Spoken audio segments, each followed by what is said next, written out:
Sakit ang ulo. Sige lang. May nakita kaming daan. Sige.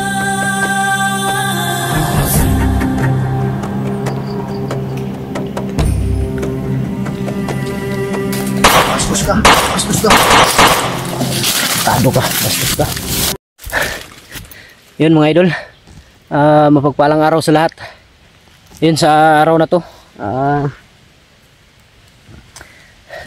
Patungo na kami kung saan may kalsada mga idol, pero nagpahinga muna kami saglit dahil si Jire nakiusap sa akin na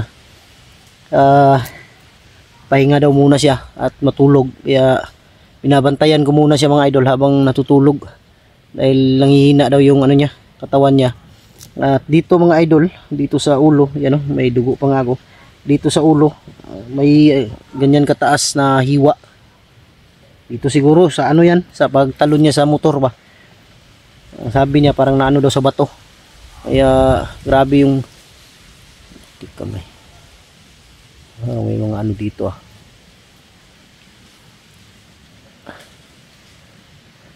Yung pumunta rin kami kanina doon sa ano, sa dito banda, doon pala sa unahan. Si Jiri yung may nakakaalam. Doon sa unahan may ilog. Kaya dumaan kami doon. Nagpalit muna si Jiri ng damit, yung t-shirt na binigay ko sa kanya kasi na puno ng dugo. At butin lang may extra akong t-shirt, binigay ko sa kanya, pinasuot. At yung ulo niya, nilagyan ko ng, binalot ko ng t-shirt at nilagyan ko ng ano, dito sa may noo niya, nilagyan ko ng dahon para yung dugo ba hindi mapirsang lalabas. Ayun, asahan nyo mga idol na sa araw na to ay kami makababa. Pilitin talaga namin. Ang sabi ni Jerry, medyo malapit na daw kami. Kaya ano lang kami na tagalan lang kami nakalabas dahil ang layo talaga ng narating namin. Kaya sabi ko kay Jerry na sige lang, huwag kang mag-alala, importante sa araw na to ay makababa tayo. Parang may sumisigaw banda sa unahan, no? Kahit sang area dito mga idol, may mga sigaw kang maririnig. Putik kamay. Parang may mga multo yata dito mga idol. Oh?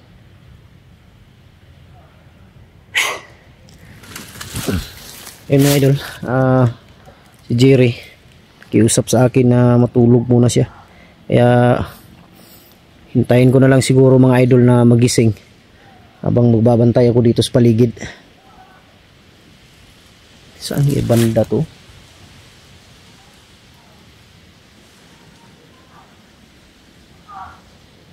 Siguro talaga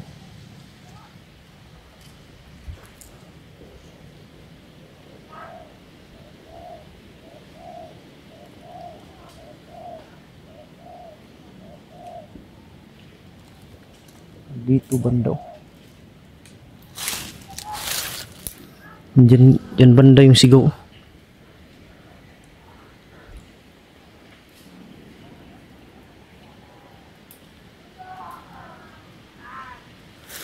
Busis ni EG to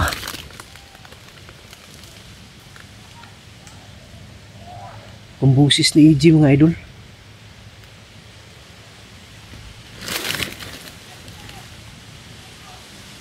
Busis talaga ni EG. Kamay.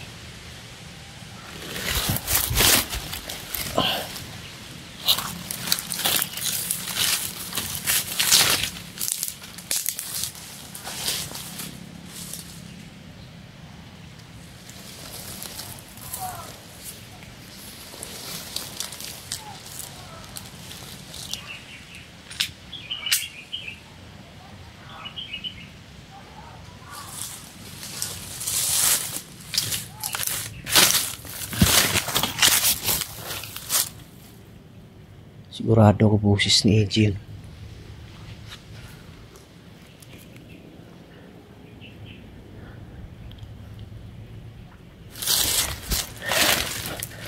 Yun mga idol,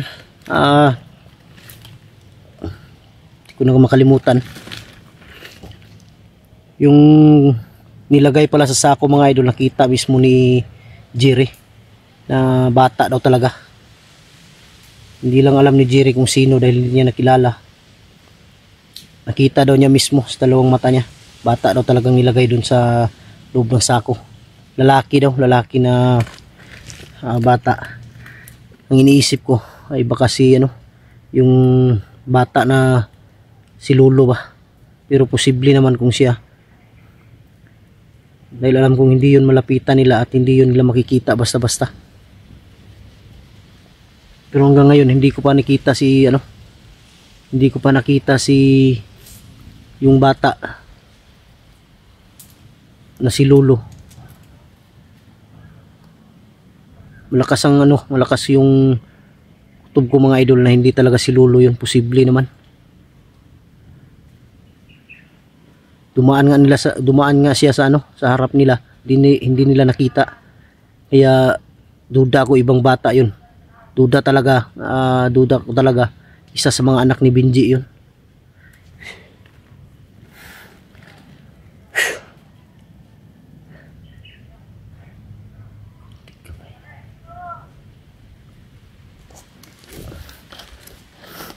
Tayin ko munang magising si Jerry mga idol bago kami aalis. Gutom na daw siya, kaya kailangan namin makababa. Buti na lang may dalawang biskwit pa akong natira. Ayun ang pinakain ko sa kanya. Pero kailangan talaga namin makababa ngayon.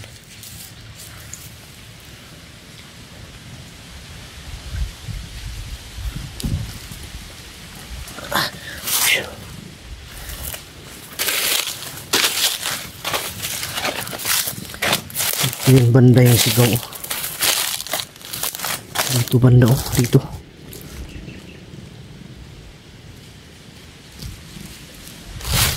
Hindi ko kasi pwedeng maiwan si Jerry. Hindi pwedeng lalayo ako sa kanya. Kailangan dito lang ako sa malapit nang makita ko agad. Baka may dadaan ba.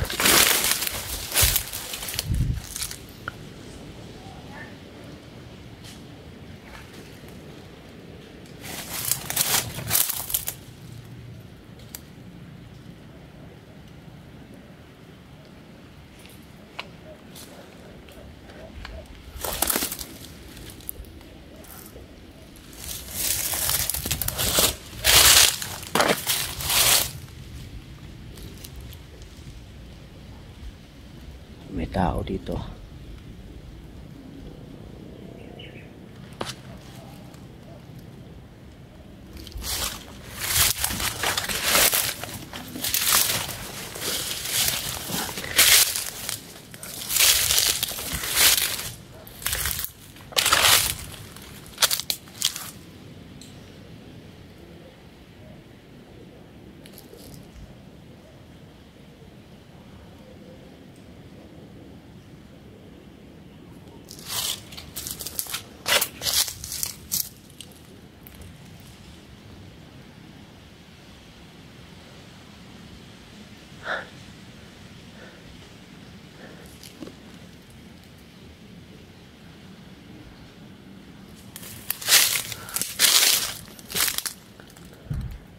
Wala yung boses dito banda.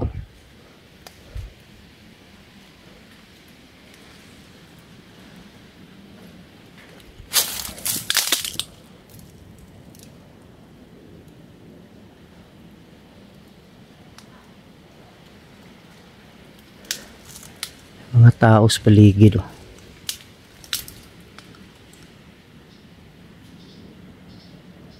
Ilan tayo pwedeng piyansa?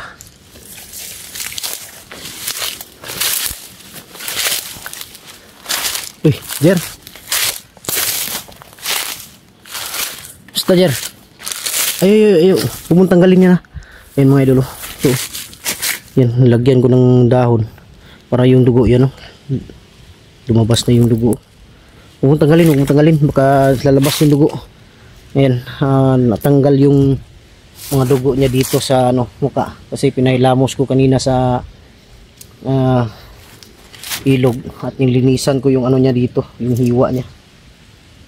Huwag mong tanggalin, Jira. Musta pakiramdam mo? Sakit ang ulo. Sakit ang ulo? Ilang? Huwag kang mag-alala. Pangako ko sa iyo na makalabas tayo sa area na to. Gisingin sana kita kaso lang hindi ko na lang ginawa dahil alam kong masama yung pakiramdam mo. Gusto mong makapagpahinga. Pinabayaan na lang kita hanggang kailan ka magising. Gagawin natin ngayon, Jer, ganito na lang siguro. Ang target natin ngayon, mahanap natin yung daan dito palabas. Kasi itong area na to iba sa area na pasukan namin doon ni Kuya Bads, na may nakita kaming daan. Sige.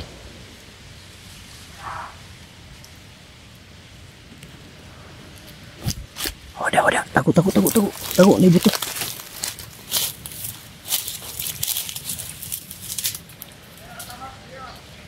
Landmine yun ba? Landmine.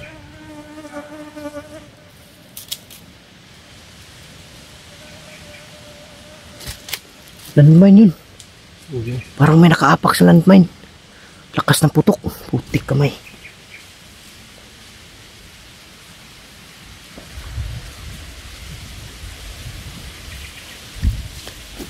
Parang doon banda, Jiro. Doon banda sa unahan.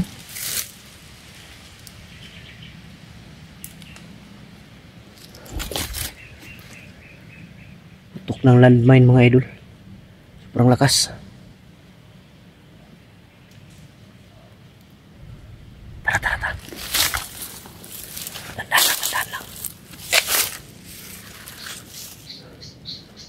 lang. Dandan ka lang. Huwag kang piyansa, may mga tao dyan, oh. May mga tao sa unahan.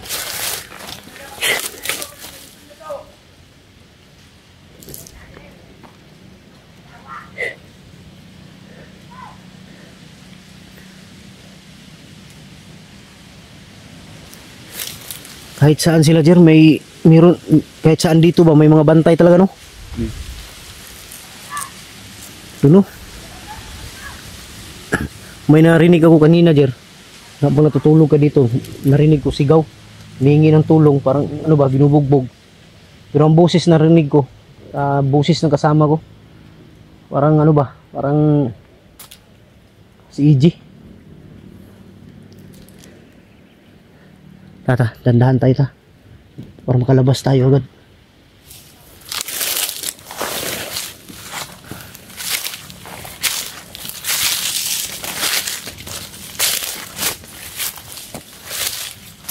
Parang ito yung area ng mga idol, yung ano.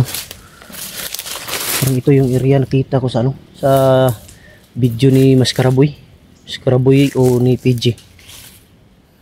Parang ito yun, may mga malalaking ano.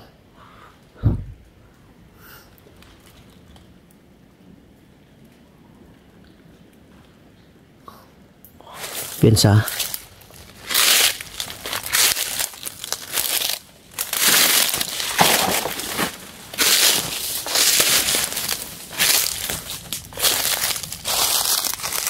Iwas lang tayo, Jer. Hindi tayo pwedeng makipagbakbakan ngayon. Kailangan lang natin umiwas.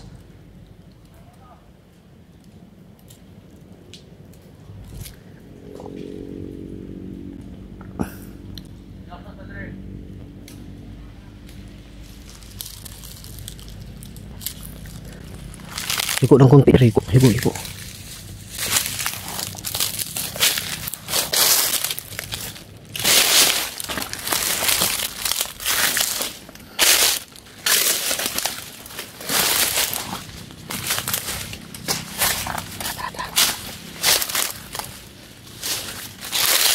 Pensa, tingin sa likod.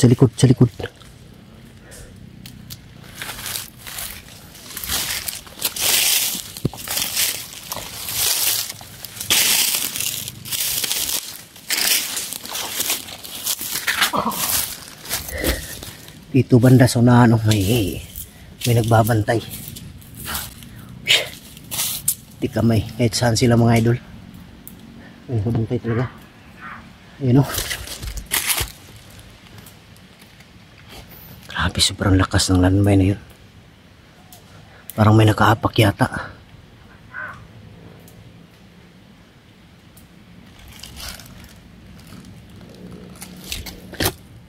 Tingin mo, Jer, sino nakaapak nun, Jer? Baka bandido rin, no? Ha? Siguro baka bandido ba? Baka naano sila sa patibong nila. Sobrang lakas. Tara, Jer.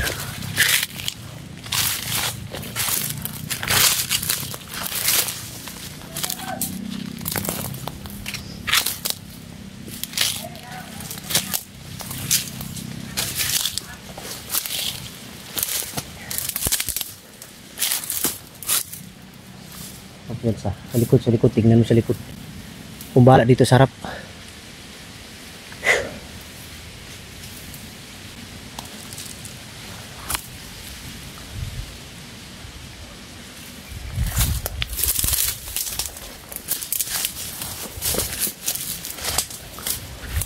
Doon sila banda, oh.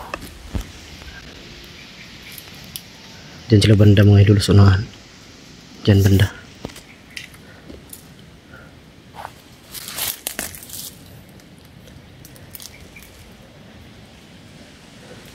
Huwag kang piyansa, baka may puputok na naman bigla.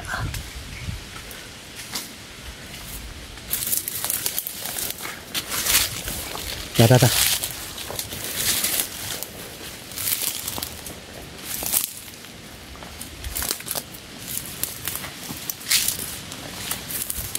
Dito tayo, Jer.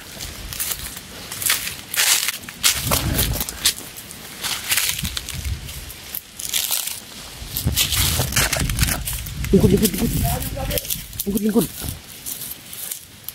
Sila di, oh. Dito tayo. Dito tayo. Umiwas tayo dyan.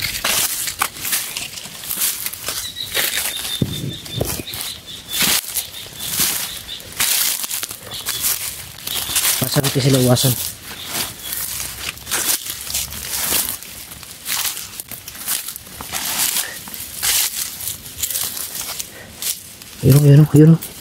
Ayun sila.